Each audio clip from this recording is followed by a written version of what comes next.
Assalamualaikum warahmatullahi wabarakatuh. Nama saya Firdayanti, kelas 11 IPS 1. Di sini saya akan menjelaskan sedikit tentang aliran Murji'ah yang terdiri dari pengertian, tokoh-tokoh, doktrin ajaran, dan sektenya. Kata Murji'ah berasal dari kata bahasa Arab arja'a yarji'u yang berarti menunda atau menangguhkan.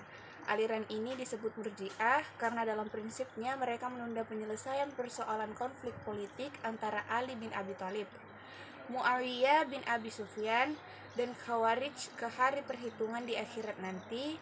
Karena itu, mereka tidak ingin mengeluarkan pendapat tentang siapa yang benar dan siapa yang dianggap kafir di antara ketiga golongan yang tengah berpikir tersebut. Alasannya, keimanan merupakan keyakinan hati seseorang dan tidak berkaitan dengan perkataan ataupun perbuatan. Selama seseorang masih memiliki keimanan di dalam hatinya, apapun perbuatan atau perkataannya, maka ia tetap dapat disebut seseorang mukmin, bukan kafir.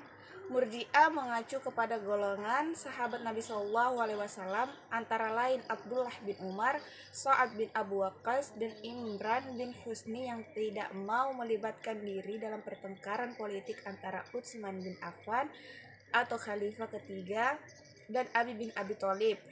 Menurut Syahritani, orang pertama yang membawa paham Murji'ah adalah Ghailan ad-Dimasyqi. Tokoh aliran ini adalah Abu Hasan As-Salihin, Yunus bin An-Anabri, Ubaid al-Muqtaib, Ghailan ad-Dimasyqi.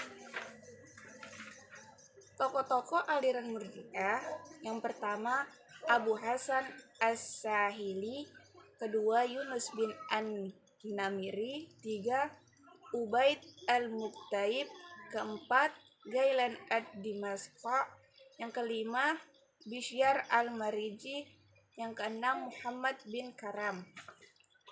Doktrin ajaran: menurut Harun Nasution menyebutkan bahwa Murji'ah memiliki 4 ajaran pokok, yaitu menunda hukuman atas Ali, Muawiyah, Amr bin As, dan Abu Musa al-Asy'ari yang terlibat takhikim dan menyerahkannya kepada Allah di hari kiamat kelak.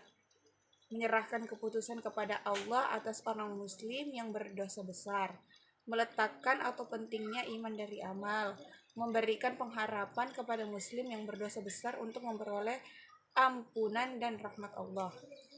Sektenya: menurut Harun Nasution, aliran Murji'ah terbagi menjadi 2, yakni golongan moderat dan golongan ekstrim.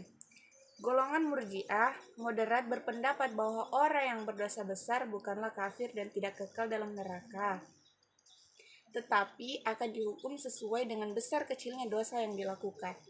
Golongan Murji'ah ekstrim, yaitu mengikut Jaham ibnu Safwan, berpendapat bahwa orang Islam yang percaya kepada Tuhan kemudian menyatakan kekufuran secara lisan tidaklah menjadi kafir karena iman dan kufur tempatnya dalam hati.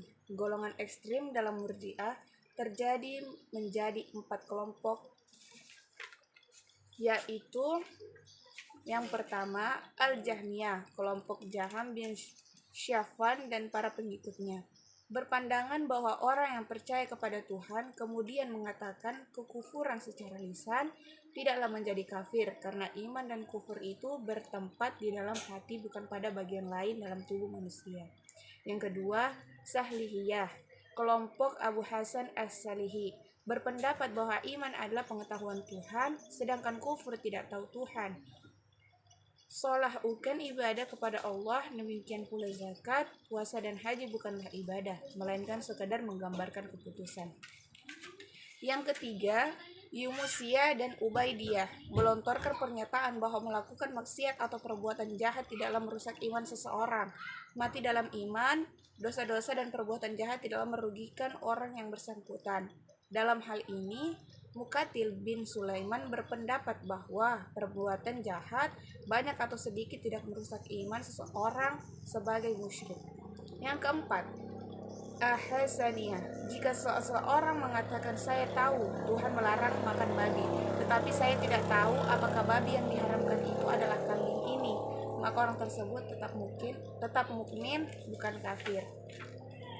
Dari kesimpulan yang telah saya jelaskan bahwa pengertian murji'ah berasal dari kata arja'a, yaitu menunda ataupun menangguhkan atau juga penangguhan keputusan atas perbuatan seseorang sampai di pengadilan Allah Subhanahu wa taala kelak.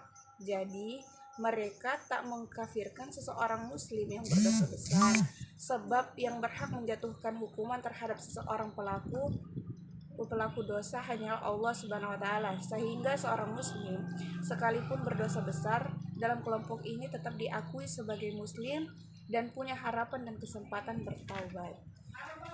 Sekian presentasi dari saya. Assalamualaikum warahmatullahi wabarakatuh.